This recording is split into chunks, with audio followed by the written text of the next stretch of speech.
Hello दोस्तों, welcome back to my channel. And आज हम लोग बात करेंगे इजिप्शियन माइथोलॉजी के एक और देवता सोबेक के बारे में। सोबेक भी आधे जानवर और आधे इंसान हैं, मिस्र के बाकी ज़्यादातर देवी देवताओं की तरह ही। लेकिन ये किस जानवर से मिलकर बने हैं और ये किस तरह से और किस लिए पूजे जाते थे, ये सब जानकारी मैं वीडियो में आपको देने वाला हूँ। So please don't skip this video and watch till the end. तो आइए अब शुरू करते हैं।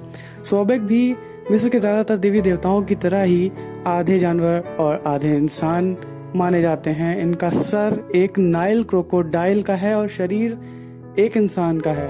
नाइल क्रोकोडाइल का सर होने की वजह से ही शायद इनको नाइल नदी से संबंधित करके देखा जाता है।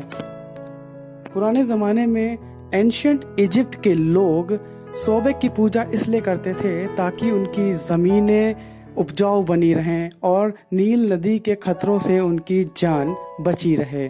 इनको मुख्यतः नील नदी के जानवरों और सबसे मुख्यतः अगर देखा जाए तो नाइल क्रोकोडाइल यानी नील नदी के मगरमच्छों से अपनी जान की रक्षा के लिए पूजा जाता था। मिस्र के राजा, जिनको कि फैरो कहा जाता था, अक्सर अपने आप को किसी न किसी देवी देवता का री-इंकार्नेशन मानते थे। इसी तरह यूनिस नाम के एक राजा को भी सोबेक का री-इंकार्नेशन बताते हुए उसकी काफी प्रशंसा की गई है। मिस्र के ही एक फेरो एमनेमहत तृतीय, मुझे क्षमा कीजिएगा अगर मैंने नाम गलत लिया हो क्योंकि मैं मिस्र की प्रोनाउंसिएशन से इतना ज़्यादा फेमिलियर नहीं हूँ।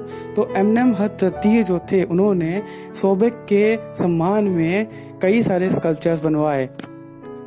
सोबेक का संबंध वैसे तो हॉरस से ही माना जाता है और माना जाता है ये पहले के किसी देवता से ही उत्पन्न हुए थे, पर बाद में ऐसा माना जाता है कि इनके ऊपर मिस्र के मुख्य देवता यानी सूर्य देवता, अर्थात अगर मिस्र की भाषा में कहें तो रॉ का बहुत ज़्यादा प्रभाव पड़ा और उसके बाद इनकी शक्तियाँ बहुत ही ज़्यादा बढ़ गईं और इनके अंदर कई सारी नई क्वालिटीज भी उभर कर आने लगी, ऐसा मिस्र में माना जाता है।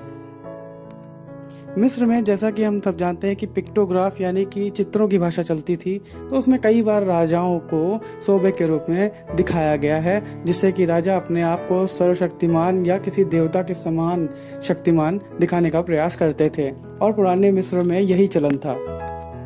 मिस्र के लोग ये भी मानते हैं कि रॉ और हॉरस से शक्तियां प्राप्त करने के बाद इनका घड़ियाल का सर बाद में बाज के सर में बदल गया था और उसके बाद ये डिवाइन किंगशिप यानी राज सत्ता के लिए एक मुख्य देवता के रूप में उभरे। और ऐसा नहीं है कि पुरानी इजिप्शियन सभ्यता के विनाश के साथ ही इनका नाम लुप्त हो गया हो, बल्कि जब तक कि इजिप्ट की सभ्यता जिस जिस रूप में बदली उसमें भी सोबेक का कहीं ना कहीं नाम जरूर आया है और इनको मानने वाले लोगों की संख्या जैसी की तैसी ही बनी रही।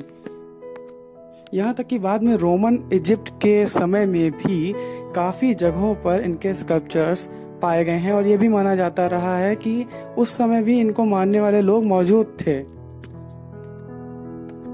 कई स्कॉलर मानते हैं कि सोबेक नाम इजिप्शियन भाषा के सक शब्द से बना है, जिसका मतलब होता है टू यूनाइट यानी कि जोड़ना। अर्थात सोबेक का मतलब है सभी को एक साथ जोड़ने वाला। इनके बारे में मुख्य जानकारी एक पुरानी किताब द बुक ऑफ फायम से मिलती है और इनके संबंध में एक शहर भी बसाया गया था एक मिस्र के फैरो के द्वारा, जिसका नाम भी फायम ही रखा गया था। इसी के साथ बंद करते हैं आज का ये वीडियो और प्लीज चैनल को बिना लाइक और सब्सक्राइब किए मत जाइएगा। सी यू इन नेक्स्ट वीडियो।